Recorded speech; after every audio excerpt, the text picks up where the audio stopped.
All right, everybody. So it is about 6 o'clock on March 23rd, 2021. It is about 67 degrees according to the, there's a thermometer up there on the side of that, one of those radial thermometers up there on the side of the barn up there.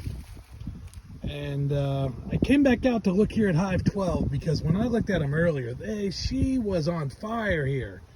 I think maybe a whole bunch of what had been nurse bees inside had just graduated to field duty, and they were out here doing orientation flights. But this hive is really, really active.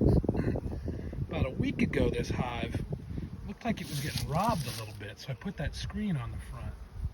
Now, if you watch, you can see the hometown bees know to climb up, and go around the screen, but the robbers won't necessarily pull that off. So I added that screen to it last week. But I just came out right now to look inside, but I'm okay with it. It's not quite as active as it was. I was afraid, I guess I'm looking at it might want to swarm here at some point. And I'd rather artificially swarm it myself so I keep the bees. So maybe I'll come back out here tomorrow during the warmth of the day. I mean, it's plenty warm right now, although it's a little windy. But yeah, so here we go. Hive 12, they are slamming. Hive 14's been reasonably active. This was 13. 13 has died.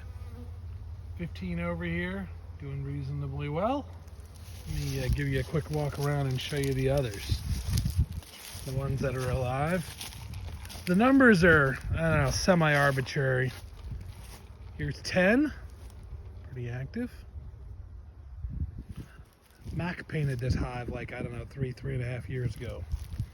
So, number 8, I'm actually surprised number 8 isn't growing up better given the insulation that plastic box has. But when I looked in there the other day, it was behind. And then there's nobody in here. That's just where I'm storing extra frames. Both of these were plenty active earlier today.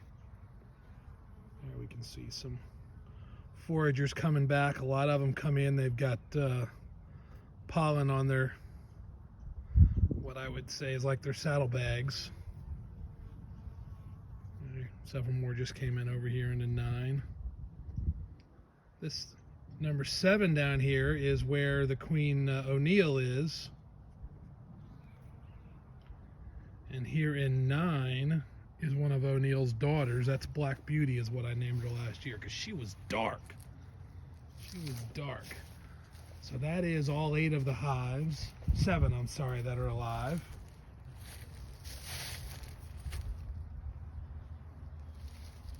Last week when we looked at 13 down here, Mac and we labeled her as maybe alive, maybe dead, but when I got into it this weekend, it was definitely dead. Yeah, you can definitely, let me try to zoom in for you. You can definitely see some pollen that some of these bees are carrying in.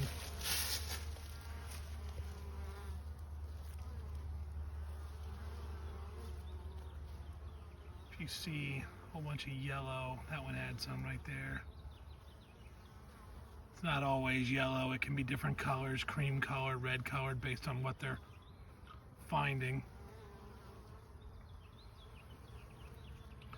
The hyacinths that Alice has planted out in front of the house are, I could tell some of the bees were in there the other day and they had, a couple just came in with yellow. So they're bringing lots of pollen. Pollen is what the bees get their protein from, and obviously, basic biology for us as well. If you're going to build a body, you need protein. So if they're bringing in lots of pollen, then that means that the queen can be in there laying a lot of eggs, and the hive can be producing a lot more bees. So down here, see if somebody. Oh, little girl just landed on my knee right here.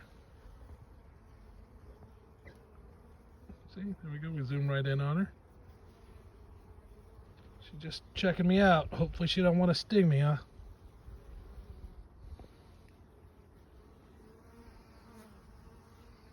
Number 15 is pretty active. A lot of traffic coming in and out. Some of it with pollen, some not. Everybody goes at their own speed, you know. This is the most hives that we've had in the spring, and I told Alice, you know, I think last year I had 2 hives at this stage. And so having the 7 hives, really, I'm able to watch different hives go at different speeds. And I've seen several come in that top entrance as well. So if they're doing that top entrance, this weekend I added the this third box here with the blue tape right there.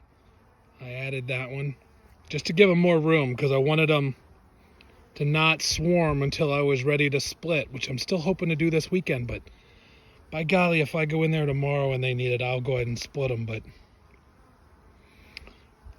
splitting sort of can simulate a swarm sort of thing, and that's kind of unnaturally causing them to propagate their species and make new queens and thus new hives. Or if I go in there tomorrow and there's a whole bunch of what are called swarm cells, and that means that they were ready to do that on their own, and then I can just use those swarm cells to make new hives as well. There's a whole bunch coming in there that have pollen on them, and because of the way they're walking up that screen, well, the ones that land on top not so much. There's one. Oh, there, you see that girl right up by the number 12? Yeah, she had a whole bunch of pollen on her. They're fascinating creatures. No one bee accomplishes much, but together they accomplish loads of stuff. In the middle of summer, a hive may have as many as, call it, 80,000 bees in one hive. So, all right, well, again, I guess I'm not going to open it up tonight. It's not quite as active.